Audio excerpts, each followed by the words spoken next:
Mientras más se profundiza la guerra en Ucrania y las sanciones contra Rusia, aumentan las voces en los Estados Unidos de quienes advierten de la posible alianza de sus dos enemigos históricos, Rusia y China, y de una guerra fría comercial que obligaría a los países a decidir entre dos bloques antagónicos. El jefe de la diplomacia rusa, Sergei Lavrov, anunciaba la expansión de las relaciones comerciales con China. ¿Empuja las sanciones de Occidente a Moscú a los brazos a China? ¿Quiénes se beneficiarán del hundimiento económico de Rusia?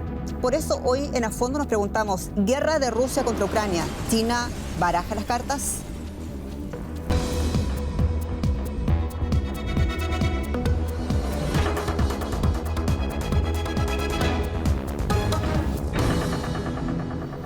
Sean ustedes muy bienvenidos a A Fondo. Les saluda Jenny Pérez desde nuestros estudios de Deutsche Welle en Berlín. Nos acompañan hoy Amir Valle, periodista y escritor cubano. Ha trabajado en diversos medios de América Latina, el Caribe y Europa, parte del equipo de Deutsche Welle aquí en Berlín. Ezequiel Vistoletti, académico de la Universidad Ali Salomón en Berlín, autor y conductor del programa Demoliendo mitos de la política. Y Carmen Valero, periodista e internacionalista especializada en relaciones multilaterales, exteriores, seguridad y defensa.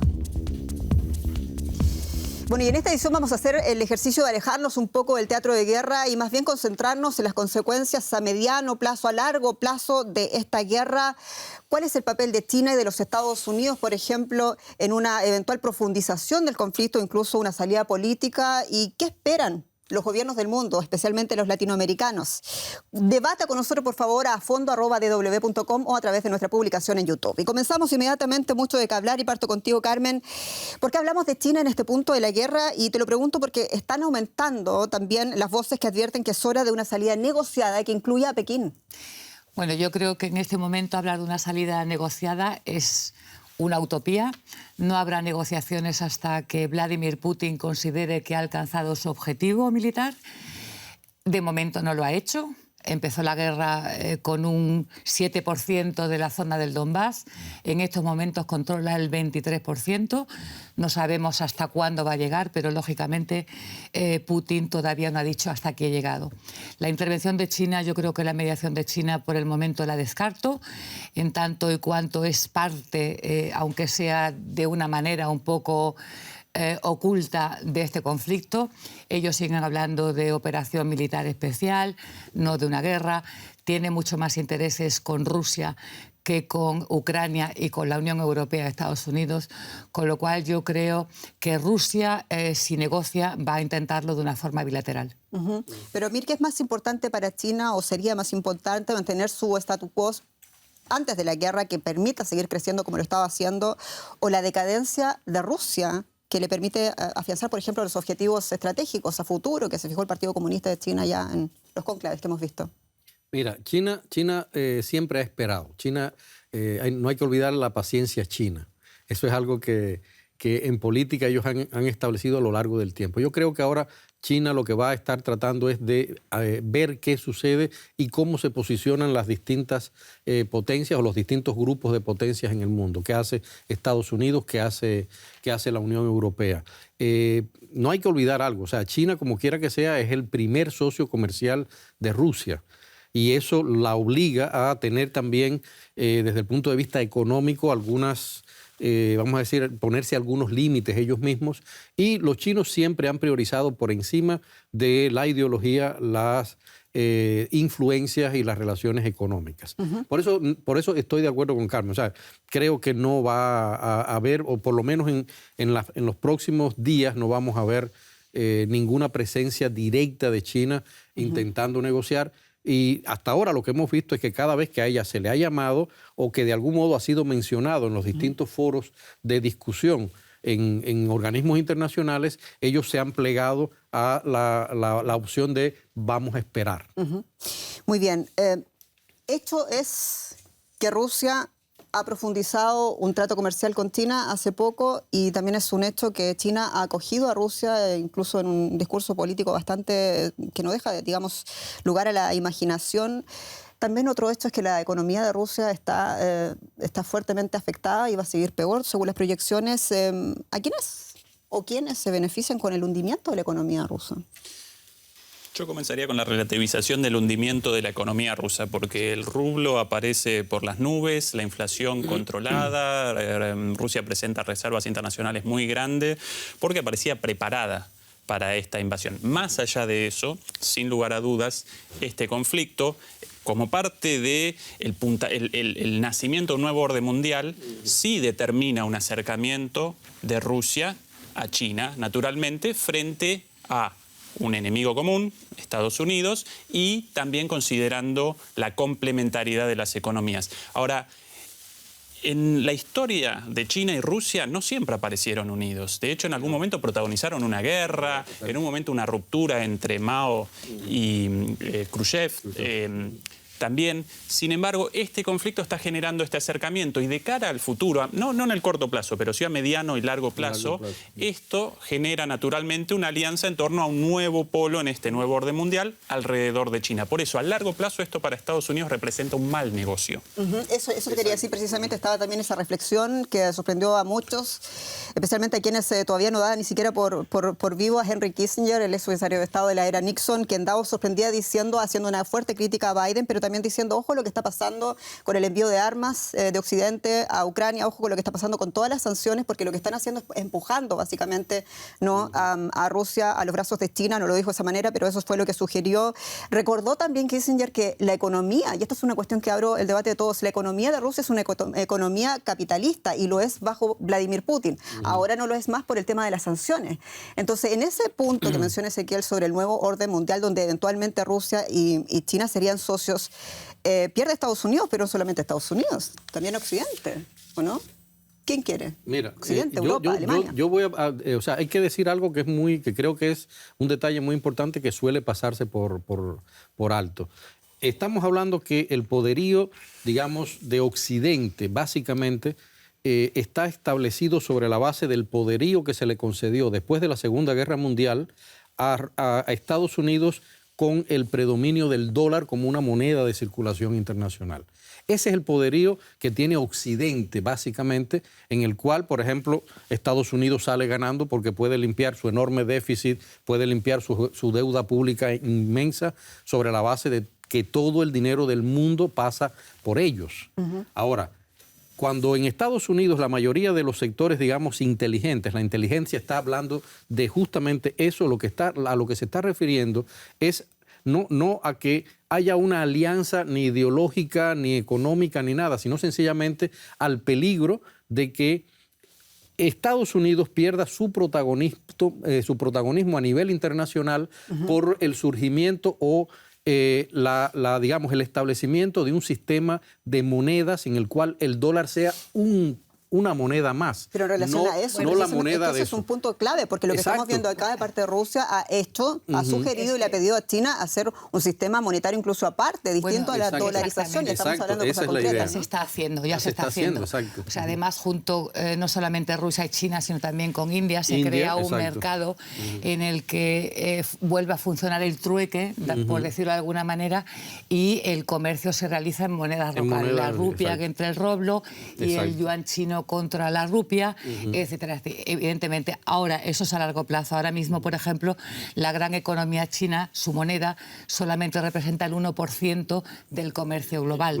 Pero está creciendo tanto que puede ser que en unos años llegue hasta el 7 u 8%. Eso, evidentemente, es un golpe para las monedas refugio como el dólar o el euro. El hecho, además, de que se haya creado un espacio económico con un sistema de mensajería bancaria entre estos países, lógicamente, ahora lo que está permitiendo es de evadir de alguna manera las sanciones. O sea,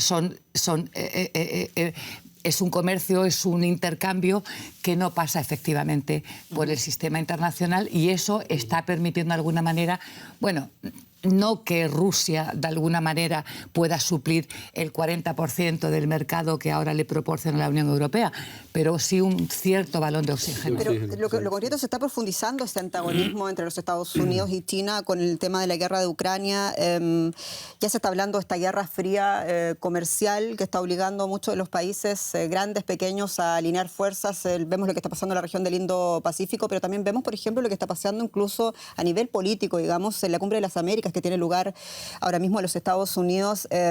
Y me acuerdo de unas palabras que pronunció un funcionario chino hace unos 2 meses, tomando un ejemplo solamente, diciendo al gobierno chileno que no se preocupe porque China jamás va a obligarles a escoger entre 2 países. Lo que estamos viendo acaso no es eso, que había de alguna manera comenzado hace un tiempo en el tema de las telecomunicaciones 5G, pero ahora con los combustibles, ahora con los granos, donde Latinoamérica sí podría ser un factor, digamos, decisivo quizás para actores occidentales. Potencialmente sí, podría aparecer como un actor internacional muy importante. Lamentablemente esto no aparece tan claro para todos los líderes latinoamericanos, porque para que América Latina pudiese realizar la función de proveedor de los bienes escasos y muy caros ahora, energía, alimentos, incluso metales, para eso debe aparecer unida, en primer lugar, y debe aparecer independiente, de manera de poder establecer relaciones políticas, económicas, culturales con Estados Unidos, con Europa, pero también con China, con Rusia. Para algunos países con políticas exteriores independientes del gobierno de turno, Chile no, Brasil y México, con gobiernos de signo opuesto distintos, los dos presentan la misma postura respecto a esto. Para Argentina, por ejemplo, para Argentina no. Lamentablemente, ahí no aparece tan claro esto y para otros países de América Latina tampoco. ¿Hay alguien que esté en posición de asumir ese liderazgo, digamos, en honor a las consecuencias de la guerra? Bueno, podría, como cabeza del país más importante de América Latina, en el caso del regionalismo, podría Lula. Todavía debe alcanzar la presidencia, pero sinceramente yo no presencio esa claridad de ideas en los líderes progresistas latinoamericanos y en los líderes conservadores muchísimo menos. Hablamos hace 3 semanas o casi un mes con el presidente de Argentina en los estudios de Deutsche Welle y bueno, le preguntábamos eso, ¿no? Él quería básicamente vender a Europa, a España, a Alemania en gas y cereales en momentos de necesidad en Europa por la guerra de Ucrania y le preguntábamos a él cómo lo iba a hacer. Realmente no lo puedo hacer solo, pero está la cuestión también del Mercosur. O sea, le pregunté yo al presidente si iba a bypassear un poco la economía y él dice que en ningún caso, pero en el fondo está claro que no hay una mancomunicación entre los socios y por eso también se puede perder, que esa es una oportunidad histórica o estamos exagerando. Pero mira, siempre que a mí me hablan de América Latina y me lo hablan así económicamente, yo como que tiemblo, y porque pienso que en América Latina tenemos 7 instituciones regionales que se ocupan prácticamente de lo mismo y ninguna funciona. Es decir, estamos hablando de UNASUR, estamos hablando de Mercosur, estamos hablando de la Alianza del Pacífico, estamos hablando de un montón. Por eso estoy de acuerdo con Ezequiel en que ni siquiera la izquierda, que siempre, digamos, estos países de la izquierda latinoamericana, que han tomado la iniciativa ante ese tipo de expectativas de ver qué pasa en el mundo para aprovecharse de eso, ni siquiera han tenido la visión de que lo que está pasando los puede a ellos elevar completamente si funcionan de modo unido. O sea, eso sería una posible. Lo único que ha salido en los últimos días, digamos, es que ahora se está pensando de pronto en la necesidad de una moneda única en América Latina. Y eso ha sido una derivación justamente de la crisis provocada económica en la guerra de Rusia. Pregunta bonita, perdón, solamente pregunta bonita, si quieres puedes retomar inmediatamente, Carmen. Pregunta al presidente de Argentina también, ¿China o Europa en medio de todo esto? China, incluso Estados Unidos. Él decía, nosotros por los lazos culturales, Europa, de todas maneras, si los países tienen que estar obligados o de alguna manera ideológicamente comprometidos, más allá del caso argentino, América Latina con la impronta histórica que conocemos y con una zona de emisión bastante crítica hacia los Estados Unidos por la historia, si puede escoger, va a escoger, ¿a dónde va a escoger? Bueno, en mi opinión, ante una pregunta muy incisiva tuya, respondió equivocadamente porque él debía responder ambos, Europa y China. Que Europa culturalmente aparece más cerca de América Latina, bueno, chocolate por la noticia, qué novedad. Ahora, China representa el principal socio comercial. Entonces, Argentina debe aparecer, Argentina, el Mercosur y América Latina abiertos a todos y con una posición de neutralidad activa y llamando siempre a la paz y a la negociación. Esa es la postura de América Latina, no solamente éticamente mejor, sino también prácticamente el escenario mejor. óptico. Lo que estamos viendo es un lobby muy fuerte para los gobiernos latinoamericanos y para las empresas. No quiere Estados Unidos, no quiere negocios que se profundicen los negocios con China. Eso es una verdad, ¿o me equivoco? Mira, Estados Unidos tiene las de ganar en América Latina. porque generalmente casi todas las economías latinoamericanas tienen una enorme dependencia de Estados Unidos y siempre están mirando a Estados Unidos. Por esa razón, en los últimos años es que se ha visto, digamos, de modo preocupante la presencia de China en América Latina, que ha ido expandiéndose poco a poco, y en los últimos años la presencia de Rusia. Lo hablamos también en un programa aquí de cómo Vladimir Putin había entendido que su área de expansión económica podría ser América Latina. Y justamente ahora, digamos, muchas de las materias primas que ellos están tratando de importar, hay que recordar, importan cada año más de 230.000 millones de bienes en materias primas, en cosas para el país. Vienen de, una gran parte viene de América Latina. Es decir, está tratando de buscar por todos los lados. Por eso te digo, yo no creo que la solución en América Latina derivada de toda esta crisis sea buscar ni a un país ni al otro, sino sencillamente ponerse en una posición unitaria de un modo general de cara a la oportunidad que significa que haya esta crisis internacional. Muy bien. Pregunta para ti, Carmen Valero. En medio de todo esto sabemos que Estados Unidos y China están refinando y también acelerando el desarrollo de nuevas armas. Han salido en numerosos artículos de prensa, incluso la prensa alemana, por el tema de la guerra de Ucrania. Y parece que a nivel geopolítico entonces se están afinando esas asperezas, esos antagonismos de estos dos grandes rivales históricos a nivel global. Y yo te pregunto a ti, ¿quiere China, quiere Estados Unidos el fin de esta guerra? Bueno, yo creo que no, en ninguno de los dos casos. Estados Unidos no le interesa el fin de la guerra en Ucrania si no la hubiera precipitado. Zelensky habla por la boca de Washington. Y de hecho se ve perfectamente en la campaña de presencia informativa de Ucrania y de su gobierno y de los pensadores, intelectuales y diputados en los medios de comunicación estadounidenses. Y lógicamente Ucrania es de alguna manera el rehén de Estados Unidos porque es una excusa para luchar para medir a Rusia. Ese es en realidad su objetivo, si no hubiera habido un acuerdo. Y si Estados Unidos no decide, Ucrania firma un acuerdo con Rusia y preserva lo que tienes, Zelensky va a seguir luchando y luchando y luchando, aunque estamos viendo que cuantas más armas vayan a la guerra, más alejan el final, porque las guerras no se acaban con una igualdad de guerras, sino aquí hay derrota o victoria, y por el momento está ganando Rusia. Si Zelensky es el rehén de Estados Unidos, entonces ¿cuál es el papel de Rusia en todo esto? ¿Se está olvidando el papel del Estado agresor en esta guerra? No, o sea, Estados Unidos, lógicamente, Rusia está aguantando porque necesita aguantar, con la ayuda de China. Y como él decía, hay una simbiosis entre Rusia y China. Son antagónicos, pero tienen muchísimas cosas en común. En cuanto al régimen, también en China hay un régimen y dos sistemas. También hay capitalismo en China.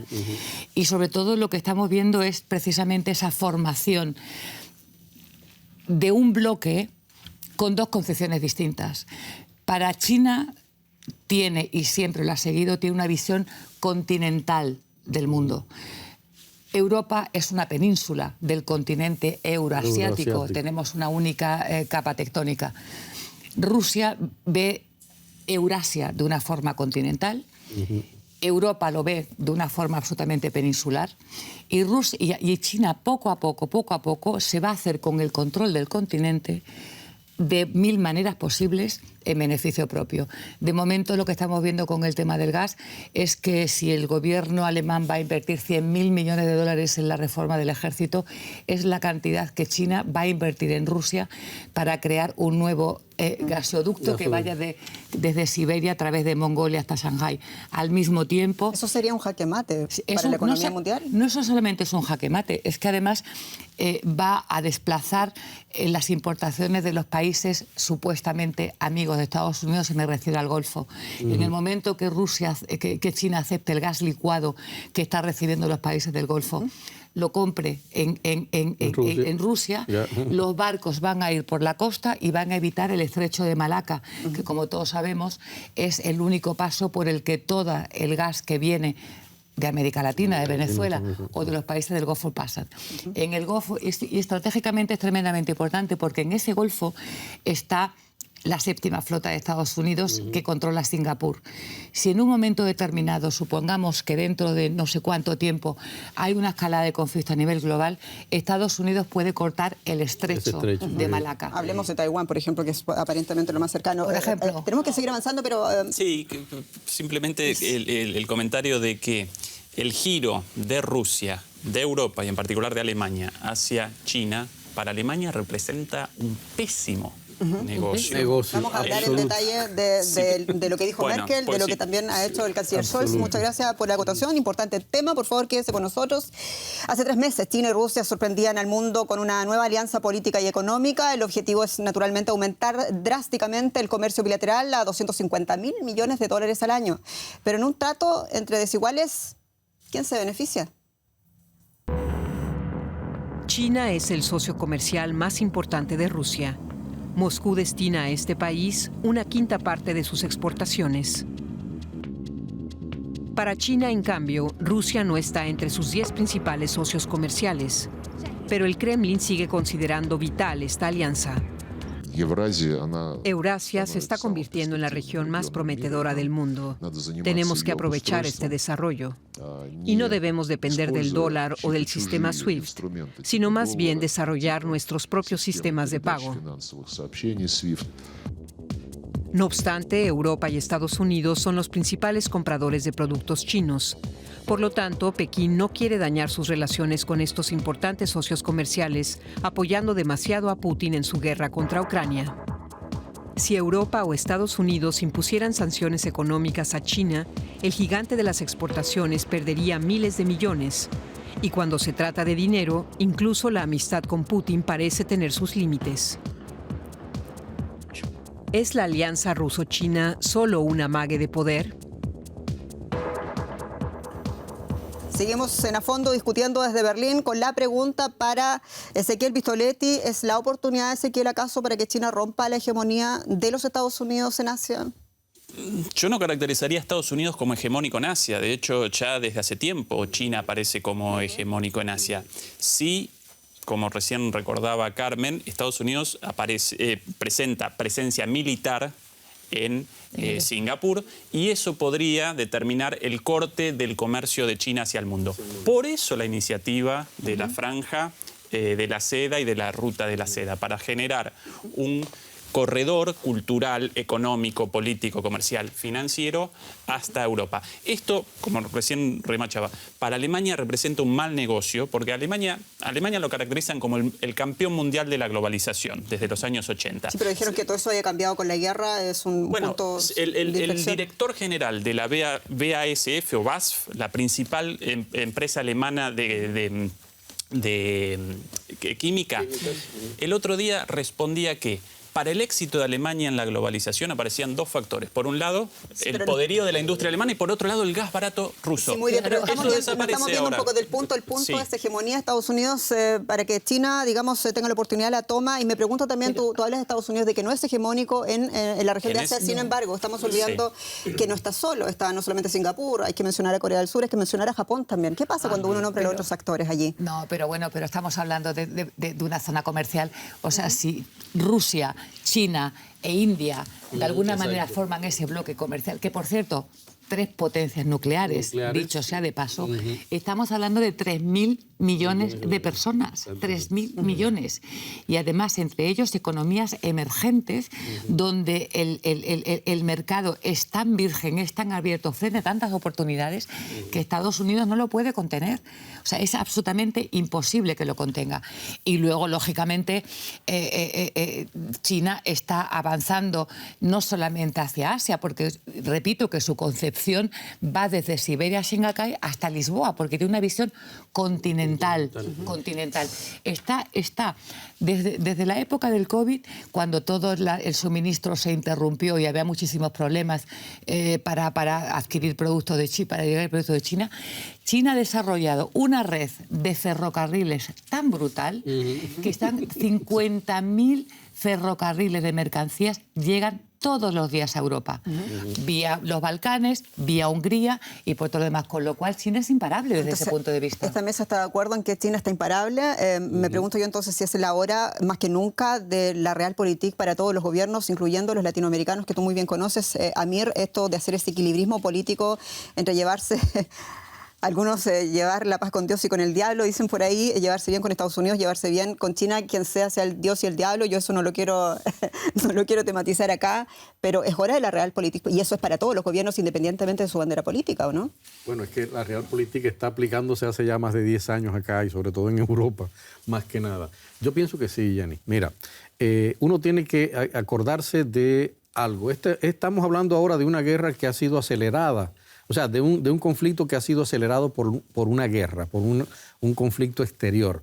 Pero lo que estamos viendo ahora, este protagonismo de China, de India, de Rusia, de Japón, que es otra potencia que está ahí siempre mirándose, está anunciado desde hace muchos años. Es decir, no es algo que viene ahora. Lo que pasa es que la idea, y por eso me llamó mucho la atención lo que decía Ezequiel, es curioso que estos países que siempre han estado en una especie de outside, se han ido preparando para situaciones como esta, y en situaciones como el COVID o como la guerra, han ido dando saltos grandes. China ahora se está convirtiendo, negando cualquier tipo de sanción a Rusia, se está convirtiendo prácticamente en el epicentro de la economía mundial, y lo vamos a ir viendo poco a poco. Es decir... A mí me gustaría añadir un poco algo al respecto, si le parece, en cuanto al comercio. O sea, esta crisis lo que ha hecho es hacer que la globalización ha entrado en una nueva fase. Exacto. No sé si con esta nueva fase de globalización vamos a atender un poco al proteccionismo para que cada país sea autosuficiente, pero lo que sí es cierto es una cosa. O sea, lo de la realpolitik lo ha aplicado países que no han estado en posición de defender lo contrario. Exacto, Estados Unidos, por ejemplo, ha aplicado sanciones a países que han comerciado con enemigos suyos. Es decir, menos realpolitik en ese sentido. Se puede permitir sanciones como se puede pedir a Alemania, pero exactamente, de América Latina, donde se le está pidiendo un esfuerzo realmente. Y yo quiero preguntar ahí, China, Estados Unidos, ¿importa acaso que uno sea una autocracia y el otro sea una democracia? ¿Importa el discurso de la democracia? El nuevo orden mundial, y sobre esto en mi próximo episodio, en mi programa Demoliendo mitos de la política, va a estar caracterizado por la complejidad, por el interés nacional por encima de las ideologías, por las tensiones, no solamente entre estos centros, sino incluso adentro de estos centros, entre China y la India también, China, Rusia, Estados Unidos, Europa, y no vamos a presenciar un orden bipolar como en la Guerra Fría, con una frontera intermedia y separados. ¿Recuerdan la caída del muro? ¿Qué consecuencias económicas generó en Occidente? Ninguna, porque aparecía dividida la política y la economía. La interdependencia económica no va a desaparecer. Sí van a aparecer estados mucho más presentes, cuestiones estratégicas, pero entonces vamos a presenciar un mundo más complejo con intercambios comerciales entre estos dos bloques, pero también con distintos juegos, matices entre todas estas. Entonces, teniendo en cuenta lo que vas a abordar en tu próximo capítulo, este discurso, parte del discurso de Joe Biden en la Cumbre de las Américas de decir, nosotros estamos aquí porque somos los defensores de la democracia, ¿es algo que le importa a alguien? Perdón, lo digo con tristeza, ustedes ríen, pero lo digo con tristeza. ¿Le importa a alguien el tema democrático o eso ya es hora de salvarse quien pueda? Quizás al propio Biden y a los fanáticos de las películas de Marvel y de la Liga de la Justicia, en donde aparece un mundo perfecto por un lado, con Batman y la Mujer Maravilla, y del otro lado todos los malos. Pero no. Lamentablemente en este nuevo mundo las cuestiones ideológicas, la democracia, incluso el medio ambiente van a aparecer subordinados a los intereses económicos, políticos y comerciales de todos los países. La democracia ha sido tradicionalmente un chicle que puedes estirar en una dirección o en otra. No sé cuántas definiciones hay de democracia, que por supuesto va mucho más allá de la mera elección de líderes. Tenemos que seguir avanzando, pero nos quedamos un poco en este punto porque lo que estamos hablando realmente no es casualidad, nada de lo que estamos hablando acá es casual, porque en medio de la guerra en Ucrania, el secretario de Estado de los Estados Unidos, Anthony Blinken, está más preocupado por China que por Rusia. Vamos a escuchar. Aunque estamos haciendo todo lo posible para defender la seguridad, la democracia y la independencia de Ucrania, también seguiremos decididamente enfocados en los otros retos que enfrentamos en el mundo, empezando por lo que consideramos la amenaza más seria a largo plazo a nuestro orden internacional, la República Popular China. Seguimos a fondo tematizando el gran papel de China y de los Estados Unidos en este punto de la guerra, el nuevo orden mundial, el próximo capítulo del programa de Ezequiel Vistoletti. Y habla Blinken y dice algo que, para terminar de aclarar las aguas a quienes tenían dudas, en verdad. Y la pregunta es, naturalmente, es la guerra de Ucrania, decíamos, una oportunidad para reforzar los rivalismos, los antagonismos en materia económica y definir también la próxima política. Y ahora te quiero dar, la palabra a ti, Ezequiel, que estás hablando de cómo caía la política alemana en toda esta situación. Quiero preguntarte, en este punto, con todas las críticas que está y la presión también al que está sometido el gobierno alemán, ¿te parece a ti que las cosas están tomando el curso correcto, el curso pragmáticamente correcto?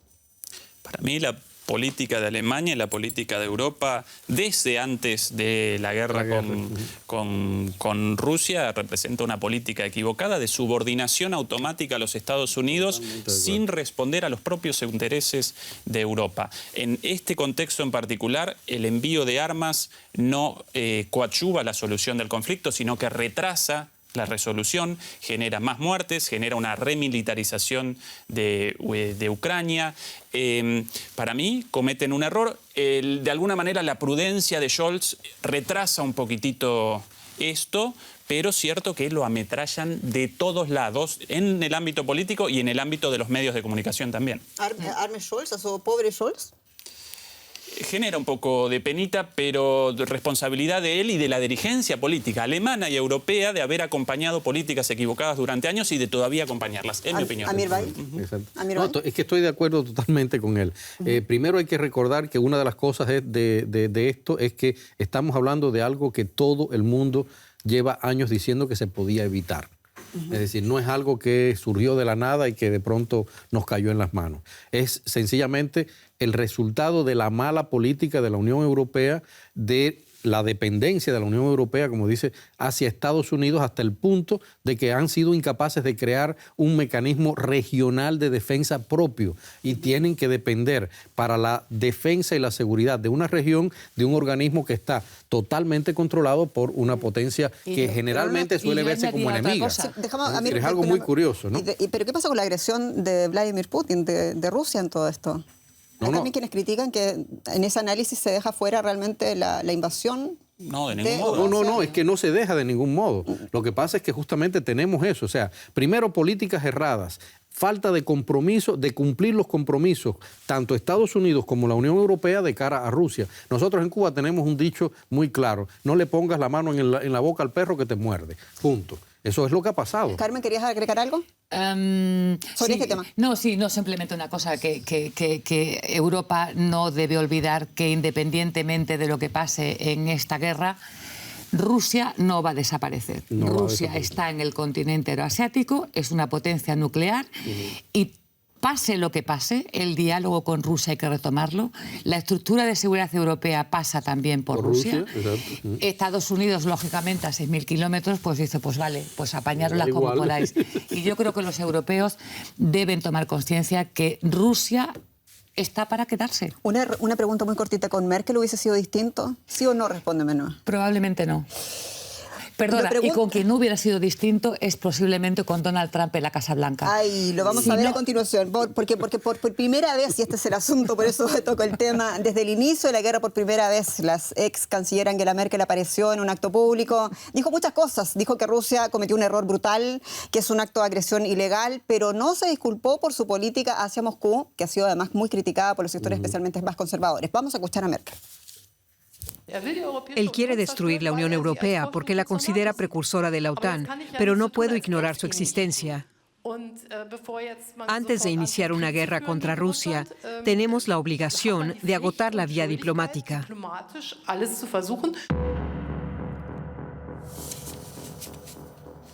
Seguimos hablando en a fondo, tematizando esta vez el punto Alemania con Merkel, sin Merkel, en medio de una guerra que no tiene fin próximo. Si estuviera Merkel o si hubiese estado Merkel, ¿la veríamos tratando de agotar todas esas vías diplomáticas como lo sugirió en su...? Por supuesto que sí. O sea, estoy convencida de que Merkel nunca hubiera roto el diálogo con Putin, porque es muy consciente de que con Rusia sí, sin Rusia no.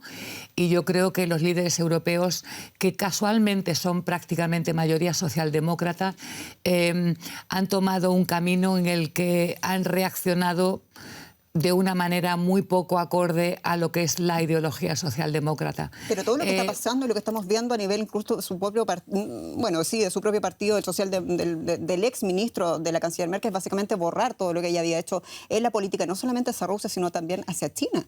Sí, bueno, es una forma tal vez un poco de marcar su propio sello, pero yo creo que Merkel ha sido, para empezar, la única líder europea que tenía contacto directo con Putin.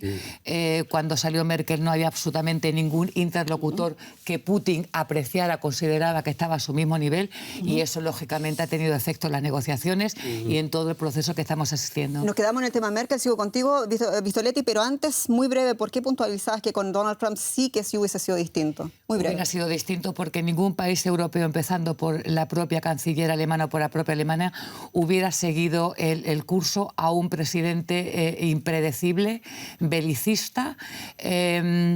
No lo hubiera sido así. Yo es una pregunta que me hago personalmente muy a menudo y efectivamente llego a la conclusión de que había tal desconfianza entre la Unión Europea y Donald Trump que si Donald Trump se hubiera embarcado en un proyecto como el que está de apoyo a Ucrania prácticamente sin fin, la Unión Europea lo hubiera puesto a los pies. Biden no ha sido belicista. No, ha sido más belicista todavía, pero y esa ha sido un poco la trampa. Los socialdemócratas norteamericanos no se han caracterizado tampoco precisamente por pacifistas, se han involucrado en muchas guerras, las han perdido casi todas, por no decir una salida prácticamente vergonzosa, la última en Afganistán, con la cola entre las patas, como decimos en España, y no precisamente porque hubiera igualdad de fuerzas con las fuerzas afganas que con las americanas, mucho más sofisticadas, que luchaban contra personas descalzas y con luz Kalashnikov. Es decir, eso sí que fue una derrota absolutamente humillante. Ustedes todos siguen muy atentamente la prensa alemana. ¿Hay algún síntoma? Y digo porque sí hay una prensa muy crítica que está resurgiendo en los Estados Unidos y están pidiéndole a Biden que realmente dialogue, que busque una salida política. ¿Hay un síntoma dentro de la clase política alemana de que esto podría de alguna manera dar un giro, esa política, digamos, incluso... A ver, quizás me paso un poco de raya diciendo anti-China, porque vimos que el primer viaje de Estado, visita de Estado, por primera vez de un jefe de Estado alemán a Asia no ha sido a China, sino que fue a Japón. En realidad todo indica que hay un nuevo giro en la política alemana, pero hay un síntoma de que esto se puede mover internamente. Con lo discursivo y lo realmente existente. El 40% de la facturación de la principal empresa alemana, Volkswagen, desciende de China.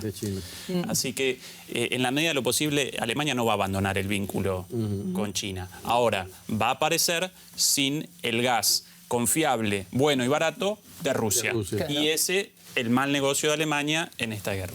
Y además comprándolo por sátrapas a los Estados Unidos. A los Golfo del Báltico, no es decir que es que, bueno, dejo de comprar a un autócrata y me voy con países demócratas. Una cuestión no mencionada. El cambio del gas enviado por gasoductos a el gas licuado enviado por barcos genera el doble de contaminación en cuanto a dióxido de carbono, con lo cual entre los perdedores de esta guerra aparece sin lugar a dudas el medio ambiente. El medio ambiente, decías tú también. Y además, ¿no?, el carbón reactivado también como una nueva forma. Y en medio de todo esto, los estómagos de muchas personas en África y Oriente Medio, realmente hay hambre en esta zona geográfica y hay una alerta concreta del Programa de Naciones Unidas para la Alimentación. Realmente los graneros de Ucrania están allí en medio de una guerra, son 250.000 toneladas, millones de toneladas que están ahí atrapadas, y ambas partes han dicho de que depende de la otra, de que esos granos se exporten. Entonces yo me pregunto aquí, hagamos una visión por favor muy breve, nos quedan 4 minutos de programa acerca de esto, del hambre como un instrumento de guerra, la narrativa de guerra. ¿Quién quiere partir? Yo, por ejemplo, puedo empezar. O sea, vamos a ver, aquí se están mezclando muchas cosas y yo creo que no se está utilizando el hambre como instrumento de guerra. Esto es mucho más complejo que todo eso, empezando tal vez por lo poco efectivo que han sido las ayudas al desarrollo en una serie de países africanos. Si hablamos de dependencia energética, también tenemos que criticar la dependencia alimentaria. O sea, y eso en ese pero no está sentido, llegando el grano a Ucrania, no está llegando el grano de Rusia. El día 3 de marzo, la agencia Reuters pasó un teletipo a todas las redacciones, de las que mi periódico, por supuesto, se hizo eco, en las que el gobierno de Zelensky prohibía las exportaciones de cereal para asegurar el abastecimiento de su pueblo, teniendo en cuenta que al igual muchos de esos campos iban a ser destrozados. Rusia hizo lo mismo. A mí me gustaría, sinceramente, me gustaría saber o me gustaría ver cómo todos los cargamentos que supone que están bloqueados por Rusia en Ucrania dejan el mar, Odessa, y se dirigen hacia el Bósforo. Porque ahí descubriré si efectivamente hay un bloqueo o es que realmente, como se anunció en marzo, no hay ninguna voluntad de exportar. Bueno, hoy día mismo, en todo caso, hay que señalar que Zelensky, el presidente de Ucrania, estaba pidiendo la expulsión de Rusia de la Organización de la ONU para la Alimentación y la Agricultura. Esto pasa también a nivel político. Falta de granos, falta de combustibles. Estábamos diciendo, es una situación de la que se va a poder salir políticamente hablando. La única salida posible, una salida diplomática a este conflicto y una salida política. Una salida diplomática. Esa es la única posible, ninguna otra posible. Ahora, sin dudas, el sur global aparece entre los principales perdedores de la guerra, los pobres, y no solo los pobres del sur global por las hambrunas, sino los pobres en el norte global también. En Europa, aquí en Alemania, el costo de los alimentos y de la energía, el precio de un paquete de fideos aparece duplicado, lo mismo el arroz, es que lo mismo el combustible. Un limón vale $1. Un limón vale $1. Esa es la situación de los un pobres kilo en Europa de tomates mismo. que sepa tomate, estamos en $15 el kilo. Para que la gente en América Latina tenga idea de lo que vale un peine. A ver, están perdiendo las personas, los ciudadanos comunes, nosotros que pagamos normalmente nuestros impuestos, pero ¿quién está ganando entonces? Esta guerra presenta más perdedores que ganadores. Ya me suena la música. Pregunta final. Toda guerra. ¿Baraja China las cartas en esta guerra? Por favor, Carmen Valero, una frase muy breve. Es el croupier. ¿Ok? Amir Valle. Yo no creo que sea China. Sí, de acuerdo con ellos. Ok, bueno, se nos fue el tiempo. Ha sido Jenny Pérez, su anfitrión este día. Muy contenta de haber estado contigo, Carmen Valero. Amir Valle, muchas gracias, colega, y también el profesor Ezequiel Vistoletti, muchas gracias. No me pierdo tu programa. Gracias a ustedes y comente. Atrévase a fondo@dw.com. Hasta pronto.